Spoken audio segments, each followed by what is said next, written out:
Here's why so many Trump supporters believe the president's lies about gang violence in America.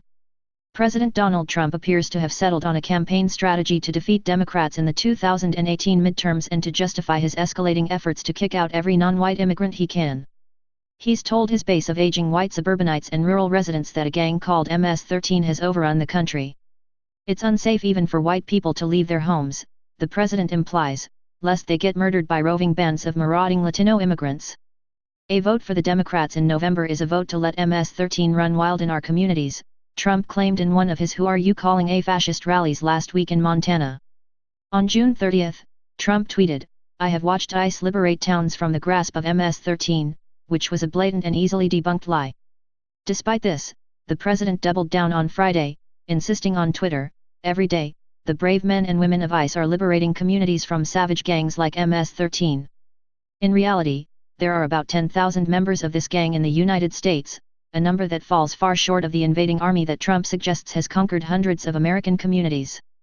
And while Trump wants his followers to believe this alleged army of Latino gang members is murdering white folks left and right, the reality is that the people targeted by the gang for violence are nearly all Latino immigrants themselves.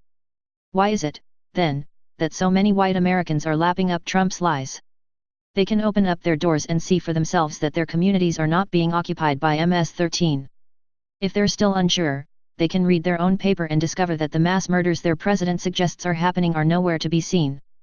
Well, one major reason that many white conservatives are so ready to swallow these falsehoods is the decades-long hysteria over gang violence, which waxes and wanes but never really disappears.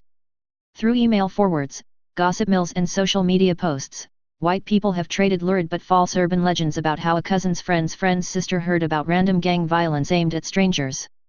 The website Snopes has been tracking urban legends about gang stories, typically false, that are passed by word of mouth for decades now. Brooke Binkowski, a researcher for Snopes, said when she first started out, the urban legends about gang violence had racial elements, but by and large still functioned more as warnings, like, "Don't stay out too late, otherwise the gang members will get you." Now, she says, the versions of the tales they gather have become more explicitly racist. All of the contemporary legends mentioning gang initiations contain several similar elements, folklorist Gail DeVos writes in her 2012 book What Happens Next? Contemporary Urban Legends and Popular Culture. Those include demands that the initiates commit violence against random strangers, the victims are most often women or children, the violence seems pointless and its only purpose is to fulfill the demands of the initiation rite, and gang members are frequently identified as members of ethnic minorities while their victims, implicitly if not explicitly, belong to the white majority.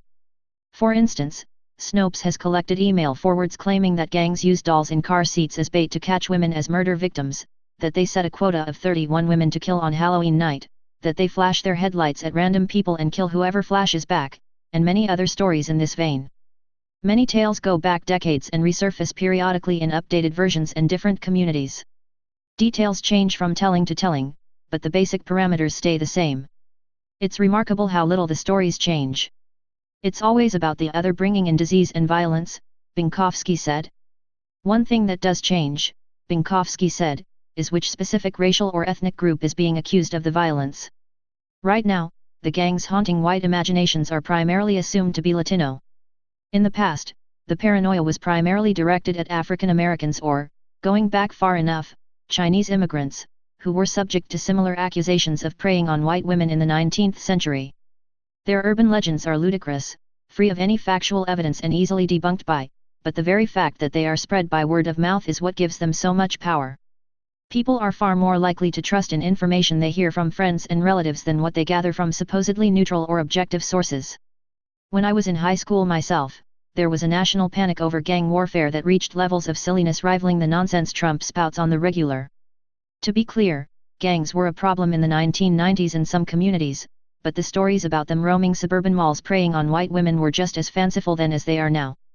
The hysteria got so out of control that my high school in rural Texas, which had fewer than 400 students, even got caught up in claims that gang violence was going on that we somehow weren't personally witnessing.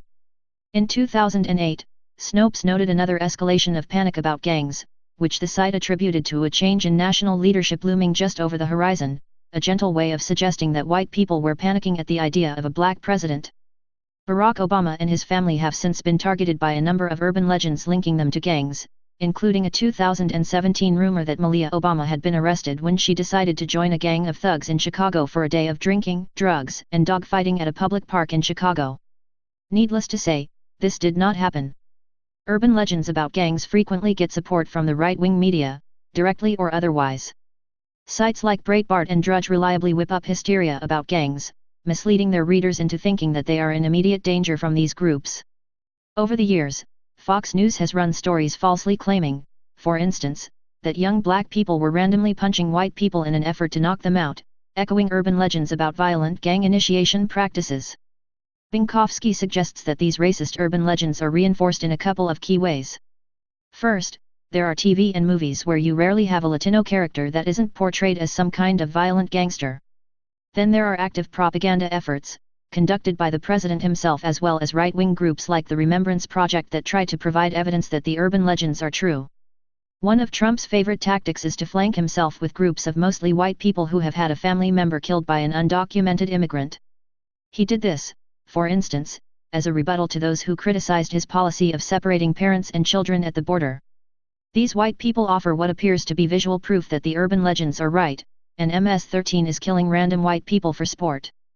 But digging into their unquestionably tragic stories, it quickly becomes evident that most have no real relationship to gang violence. Some of them are literally accidents. It bears repeating that immigrants are less likely to commit crime than native-born citizens, and that most murder victims are killed by someone they know. In contrast, a large percentage of the people who are detained and treated like violent criminals for crossing the border without papers are genuinely victims of MS-13 and other gangs, and are trying to reach the United States to escape them. In that light, Trump is actually a great friend to MS-13. His crackdown on refugees is making it easier for the gang to terrorize people in Central America, where, unlike in small-town Montana or Iowa, gangs have real power.